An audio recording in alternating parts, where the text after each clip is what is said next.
Hello friends, आज हम लोग क्लास 10 का पार्ट 2 बहुपद के बारे में पढ़ेंगे। जो हम लोग पार्ट 1 को पढ़ चुके हैं, जितने लोग भी वीडियो नहीं देखे हैं वो लोग जा करके इस चैनल पर देख सकते हैं वीडियो को। तो आज हम लोग पार्ट 2 बहुपद पढ़ेंगे। बहुपद को जान लेते हैं क्या कहते हैं।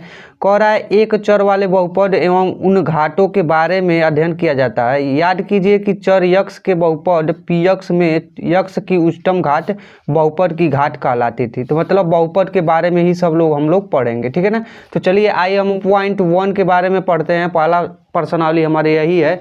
तो पहला प्रश्नावली में हम लोग का सवाल कह रहा है किसी बहुपद px के लिए y बराबर px का ग्राफ नीचे आकृति में दिया गया है। यहाँ पर आकृति दिया गया है। प्रत्येक स्थिति में px के शून्यकों की संख्या ज्ञात करना, मतलब बताना है कि px बराबर शून्य कितना होगा, ठीक है ना। तो देखिएगा कैसे हम लोग बताएंगे। कह रहा है यह आकृति, पहला जो आकृति हम लोग को दिखाई दे रहा है, कह रहा है उसमें बताइए कि px का शून्य कितना है। तो इस पर px का शून्य देखिएगा हमारा 0 है।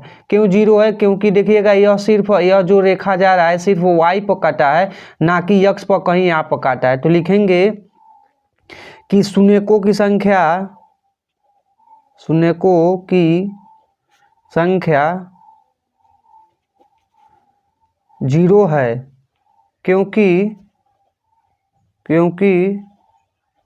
x अक्ष पर कोई कटान नहीं है, ठीक। ऐसे भी आप लोग लिख सकते हैं। उसके बाद देखिएगा इस दूसरे में क्या कह रहा है। दूसरा में कह रहा है कि इसमें बताना है px का शून्य कितना होगा। तो देखिएगा एक बार x को यहाँ पर काटा है हमारा, ठीक। उसके बाद कहीं भी x पर यहाँ पर नहीं काटा, क्योंकि x अक्ष यही है हमारा और y अक्ष होता है। y अक्ष पर हमको बताना नहीं है, खाली हमको x अक्ष पर बताना है। तो देखिएगा सिर्फ एक ही जगह हम लोग को काटा गया है। तो क्या लिखेंगे शून्यकों की संख्या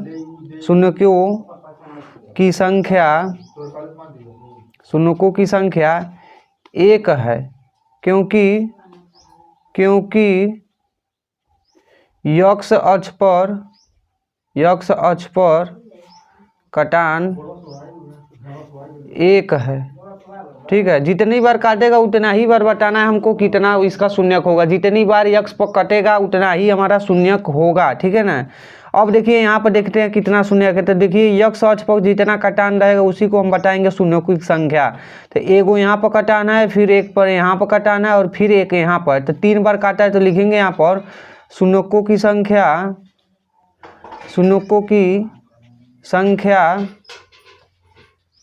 3 है, क्योंकि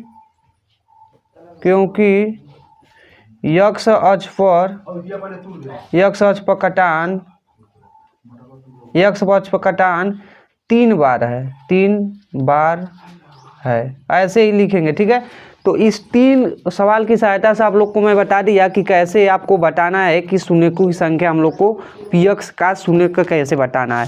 और यहाँ पर पहला, दूसरा, तीसरा सवाल हम लोग लगा लिए। चौथा, पांचवा, छठवां सवाल आप 3 सवाल अपने मन से लगा लीजिएगा, तभी तो आपको मालूम चलेगा ना कि कितना हम लोग को आया इस वीडियो को पढ़ करके, ठीक है।